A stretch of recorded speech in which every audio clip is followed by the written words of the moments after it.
Olá, começa agora mais um 3x4, o programa que mostra a você as novidades em projetos e pesquisas na USP em Bauru. Confira o que você vai ver na edição de hoje. Uma pesquisa que pretende alertar sobre as extrações dentárias em tratamentos ortodônticos. Um trabalho que mostrou como a obesidade traz prejuízos até mesmo à saúde bucal. E um estudo considerado inédito no meio científico sobre como o organismo reage a um tipo de câncer, o carcinoma espinocelular.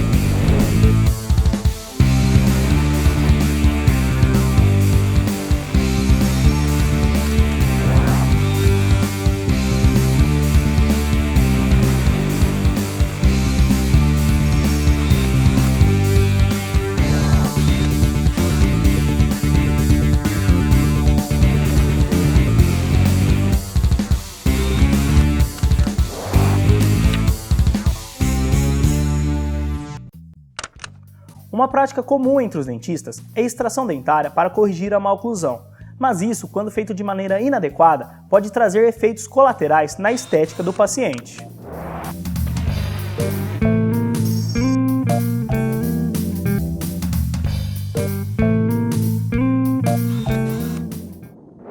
No dicionário, beleza significa a qualidade do que é belo, harmonia e perfeição das formas. E para você, quem seria sinônimo de beleza? Bom, eu acho uma garota, uma menina muito bonita, a Mariana Ximenes, né? Justamente porque ela é tem um rosto angelical, é loira, né? Tem um corpo escultural e aparenta ser muito simpática. Eu acho a Camila Pitanga muito bonita, porque acho que ela tem uma cor de pele, assim, muito bonita. Ela tem uma beleza que é só dela, por isso. Bom, eu gosto da Ellen Roche porque, além dela ser bonita, eu gosto muito do olhar dela, que transmite toda a sensualidade que ela tem. Eu acho bonito o Thiago Lacerda, por causa do sorriso dele e o carisma todo que ele tem. Eu acho bonita a Angelina Jolie, porque ela tem uma boca muito carnuda, assim, e eu acho muito sexy. Eu acho bonito o Giannichini pelo sorriso que ele tem um brilho natural no sorriso dele. Olha, eu acho muito bonita a Angelina Jolie, Jessica Alba, porque os dentes dela são muito bonitos, o rosto também. O sorriso conta bastante, então. Com certeza. Certamente o sorriso é a linguagem universal, né? Como você pode ver, o sorriso é um dos grandes responsáveis pela beleza, e é por isso que cuidar dele é tão importante. E é aí que surgem tratamentos de problemas como a maloclusão. Referem-se aos maus posicionamentos dentários, ou seja, quando existe muita falta de espaço, então ou o dente fica muito para fora ou muito para dentro em relação ao alinhamento do arco dentário. Ou também ele pode estar muito para frente ou muito para trás, dentre as diversas possibilidades que podem existir. Então são más posições dentárias.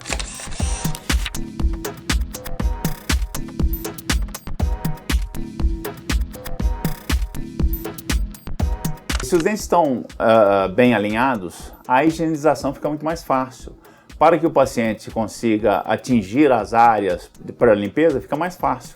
Por isso é que também o tratamento ortodôntico contribui para uma melhor higienização e para a saúde da pessoa. Além do uso de aparelhos ortodônticos, um dos tratamentos usados para corrigir o problema é a extração dentária. Mas uma pesquisa da FOB pretende alertar para esta prática.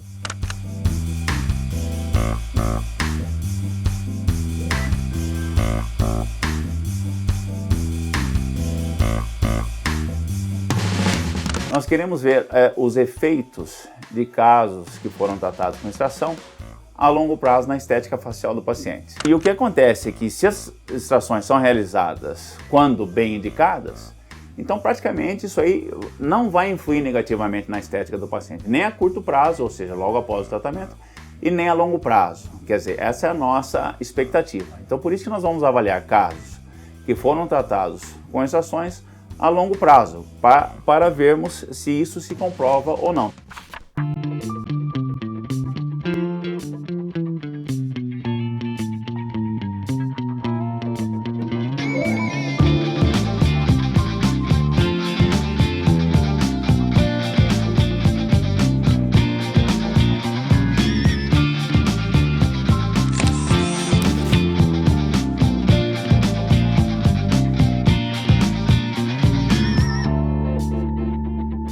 Cíntia é a aluna que está desenvolvendo essa pesquisa, e ela explica que a extração dentária para os tratamentos ortodônticos é, em alguns casos, controversa. Cíntia, por que existe essa controvérsia?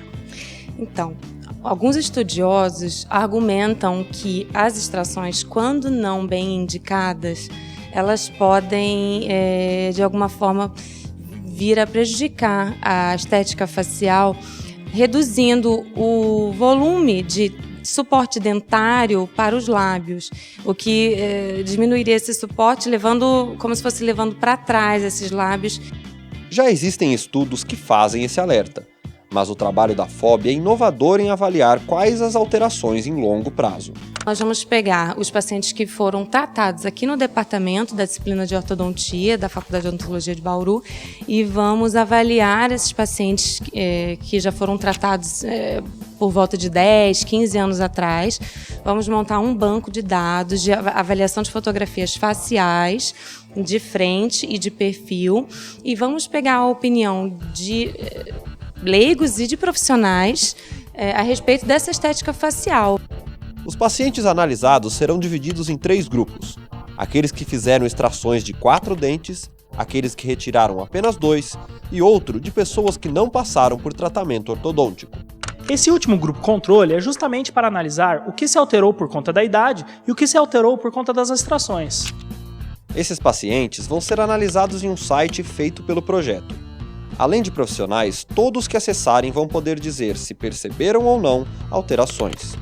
Muitas pesquisas são voltadas para a opinião dos ortodontistas, de profissionais que lidam com a estética, de cirurgiões, artistas ou médicos, cirurgiões plásticos. Mas isso é importante para a nossa visão profissional. Mas o que mais importa na clínica, para o profissional clínico, é o que o paciente acha.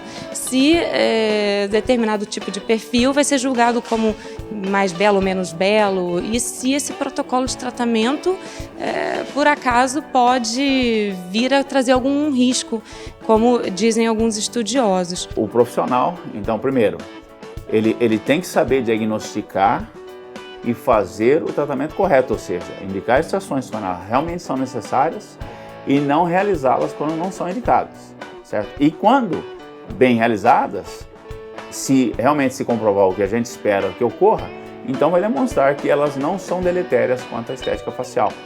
Então o profissional vai ficar mais tranquilo ao indicar extrações em casos em que elas realmente são necessárias, sem ficar preocupado com efeito a curto ou mesmo em longo prazo.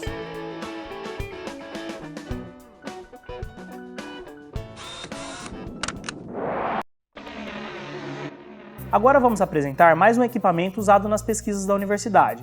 Hoje você vai conhecer uma máquina utilizada para o corte de provas.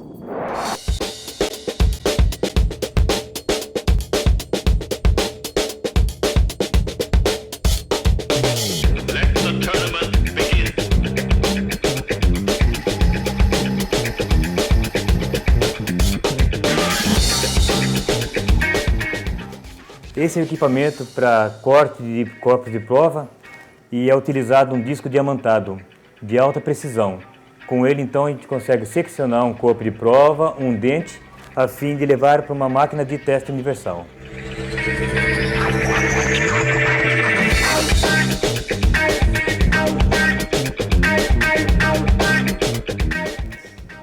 Aqui nós temos o resultado de um processo alcançado nessa máquina de corte, através de dentes que estão sendo fatiados a fim de serem colocados em outras máquinas para teste.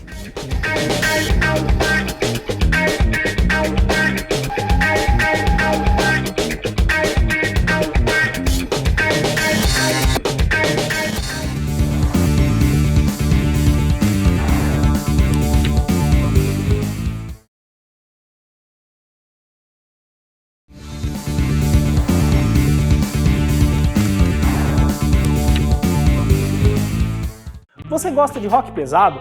No quadro em que analisamos o que rola pela internet, convidamos hoje a professora de fonoaudiologia, Lídia Teles, para ver como é um show da banda Sepultura, e ela vai apontar quais as consequências para a voz de cantar esse tipo de música. Sepultura do Brasil! 1, 2, 3, 4!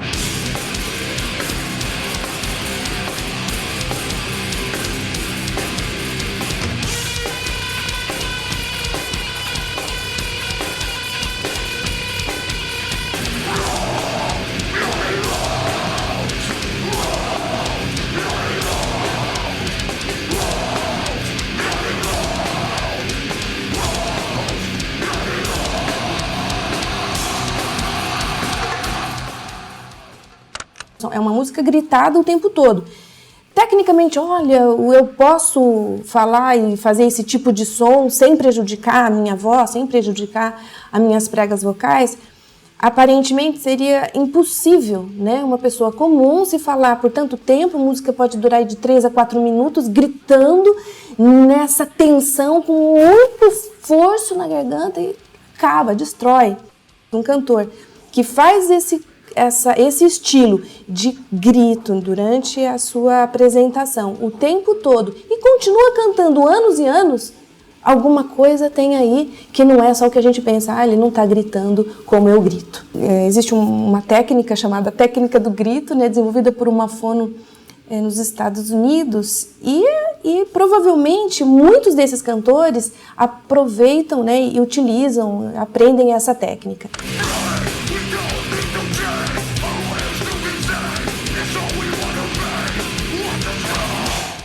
Usa o corpo todo e o jeito, a fisiologia, a forma onde o ar vai passar e vai vibrar a prega vocal da gente, a nossa cordinha vocal, para cantar nessa forma é um pouco diferente e precisa de um aprendizado. Ele ergue a cabeça para fazer esse canto, né? O microfone sempre para cima, a boca assim, tudo isso é técnica. Né? Ah, mas se eu erguer a cabeça já não é o suficiente, não. O suficiente é a respiração, é o apoio dos pés, é o jeito que ele promove essa saída do ar, então é possível sim fazer isso sem causar o estrago que a gente faz quando a gente grita muito, né? É um canto que utiliza grito e é possível, só que não é fácil. Quem quiser aprender, aí é necessário procurar um fonoaudiólogo capacitado para isso, né? Porque precisa de uma especialização aí para conhecer essa técnica. Mas é muito interessante. Os profissionais da saúde consideram a obesidade um fator de risco para inúmeras doenças. Mas você sabia que o problema traz prejuízos até mesmo para a saúde bucal? É essa linha de pesquisa que vem sendo traçada na FOB desde 2006.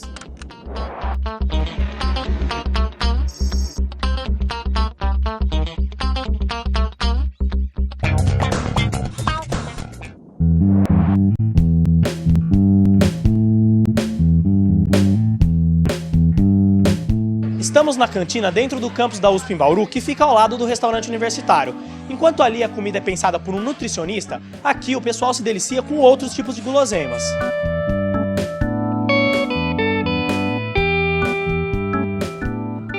Oi, boa tarde. Dá licença, desculpa interromper. A gente é da TV USP e eu vim aqui perguntar por que você optou por comer aqui na cantina ao invés de comer no bandejão?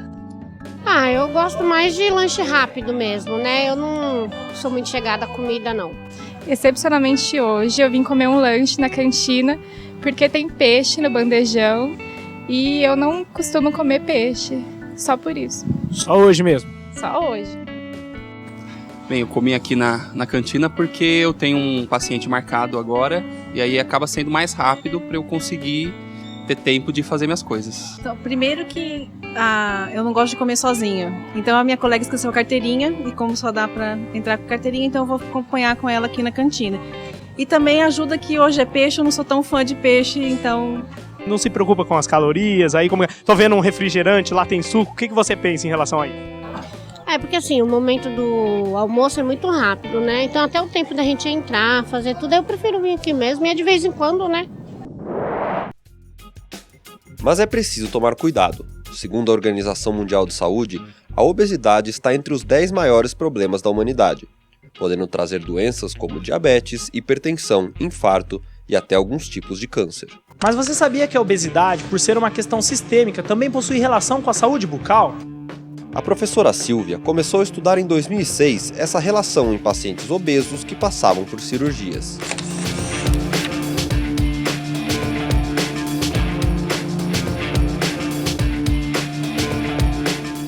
Quando o indivíduo avança muito dentro da obesidade, transformando em obesidade mórbida, uma das terapias é a possível cirurgia bariátrica, que faz com que haja uma manutenção nessa perda de peso, uma redução nesta perda de peso. E nós acompanhamos este paciente, o que vem acontecendo na sua condição de saúde bucal, tanto no pré-cirúrgico quanto no pós-cirúrgico. A partir daí, a professora passou a pesquisar não só quem tem obesidade mórbida, e surgiram novos estudos onde funcionárias e pacientes da FOB eram avaliadas por meio de questionários.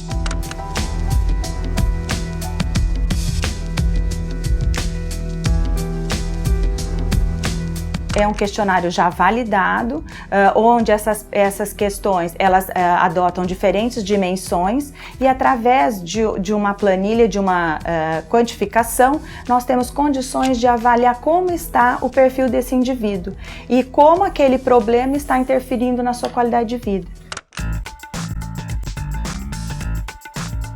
Um dos problemas estudados é a doença periodontal. A aluna Ana Célia é quem analisa essa parte na pesquisa. Ana, qual que é a relação entre doença periodontal e obesidade? Já existem estudos na literatura que comprovam essa relação, né?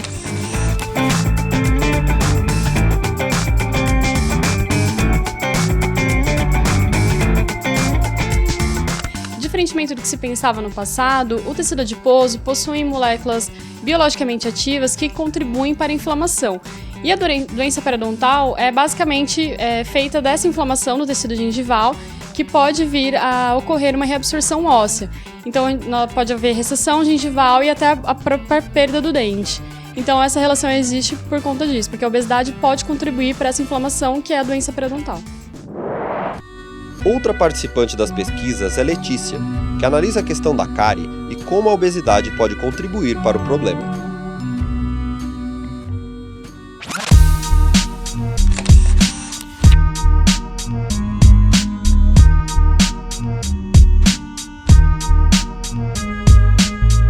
Anteriormente, na literatura, existem vários estudos falando da perda dos dentes pelo motivo da cárie, relacionando a desnutrição. Só que atualmente existem vários artigos falando da obesidade com a cárie. Por quê? Por causa que as pessoas elas ingerem mais alimentos açucarados, industrializados e com maior frequência. E também não fazem higienização. O estudo ainda não está concluído, mas o que as pesquisadoras já perceberam é que quando se fala em obesidade, as mulheres pensam primeiro em estética. Na nossa avaliação, nós tínhamos essa escala de silhuetas em que elas podiam escolher a silhueta que elas consideravam semelhante a delas e a outra que elas consideravam ideal, né, com extremos de magreza e extremos de obesidade. E 75% das pacientes assinalaram silhuetas diferentes, ou seja, o que elas consideravam ideal não condiz com o que elas acham que é o semelhante ao delas. Portanto, a gente conclui que elas não estão satisfeitas. No entanto, grande parte delas consideravam sua saúde bucal satisfatória, mesmo que na nossa avaliação essa saúde não estava satisfatória. Então elas se preocupam mais com a imagem do que com a própria saúde bucal. Não adianta somente o dentista identificar o problema. Se esse problema não for percebido pelo indivíduo, então nós temos que trabalhar de tal forma a conduzir o indivíduo a entender o problema e mesmo transformar este problema em adequação na condição de saúde bucal.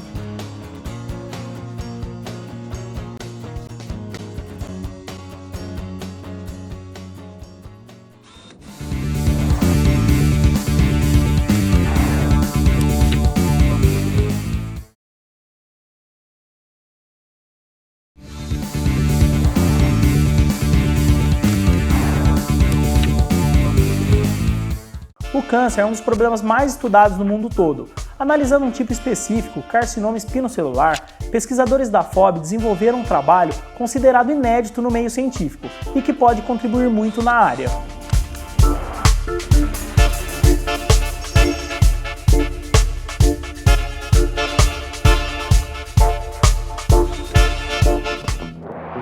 De todos os problemas atuais da humanidade, o câncer é um dos mais preocupantes. A doença faz, segundo o Instituto Nacional do Câncer, 7,6 milhões de vítimas no mundo a cada ano. O problema ocorre quando há crescimento desordenado de células formando tumores. Dependendo da região atingida, o câncer tem suas especificidades. É o caso da boca.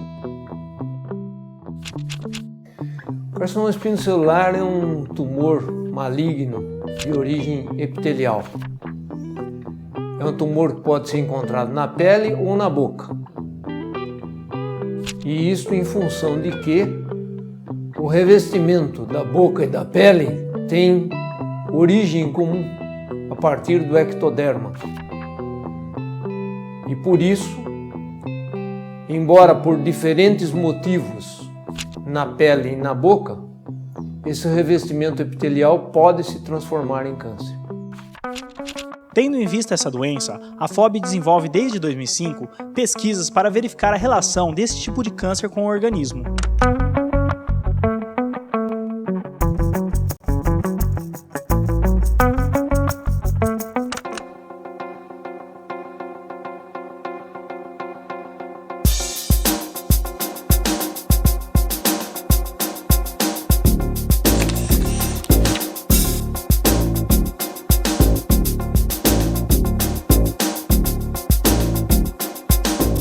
O objetivo era entender em estágios diferentes, com uma cinética diferente, desde o começo, quais seriam as primeiras alterações na resposta dos animais experimentais frente às células tumorais e entender então como essa primeira resposta pode influenciar no curso do desenvolvimento dessas células, ao ponto delas se transformarem realmente num tumor estabelecido e se isso de alguma forma poderia depois mudar o prognóstico.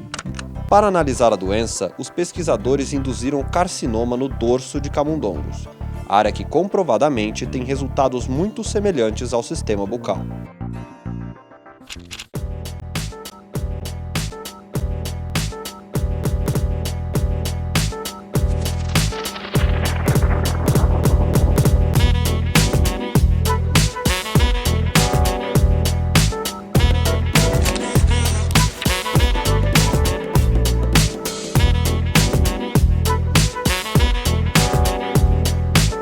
Os camundongos recebiam o agente químico no dorso e, após 4 semanas de tratamento, 8 semanas de tratamento e 16 semanas, quando a gente já tem aí as lesões visíveis a olho nu, esses animais eram eutanasiados, o tecido do dorso obtido e esse tecido desagregado dentro do laboratório. Com esse tecido, os pesquisadores puderam analisar as alterações de enzimas, citocinas e células em todos os estágios da doença. O carcinoma espinocelular já é estudado no mundo inteiro, mas o trabalho desenvolvido na FOB foi considerado inédito por analisar o que ocorre antes do aparecimento das lesões. Em 4 semanas, por exemplo, se você olhar o camundongo, você não vai perceber nenhum tipo de alteração no tecido. Então, se você comparasse a gente nas imagens, comparando, analisando o animal tratado em 4 semanas com um carcinógeno e o animal que não foi tratado, o nosso grupo controle tempo zero, você não nota nenhum tipo de diferença. Porém, quando a gente obteve esses tecidos, a gente já conseguiu detectar alterações muito significativas na presença de certas enzimas, na presença de certas citocinas e na população de células inflamatórias presentes nesse tecido.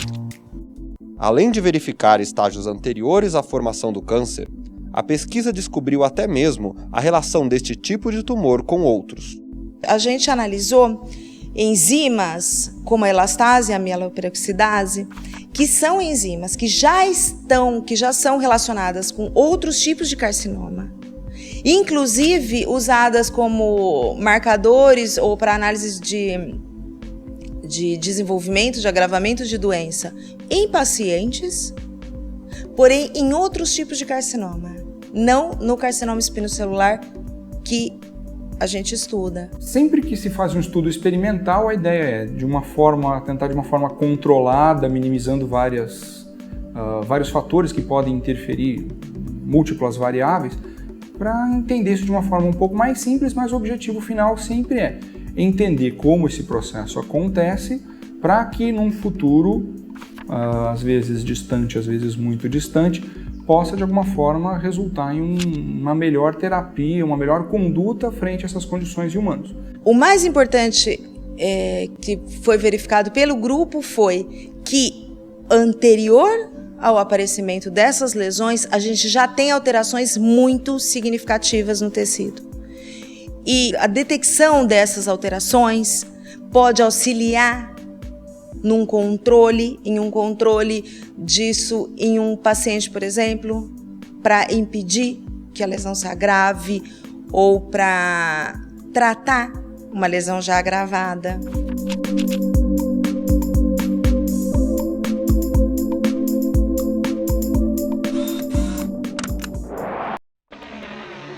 O 3x4 de hoje fica por aqui. Se você quiser rever nosso programa ou saber de mais detalhes, acesse nosso endereço eletrônico. Esperamos que tenham gostado e até a próxima!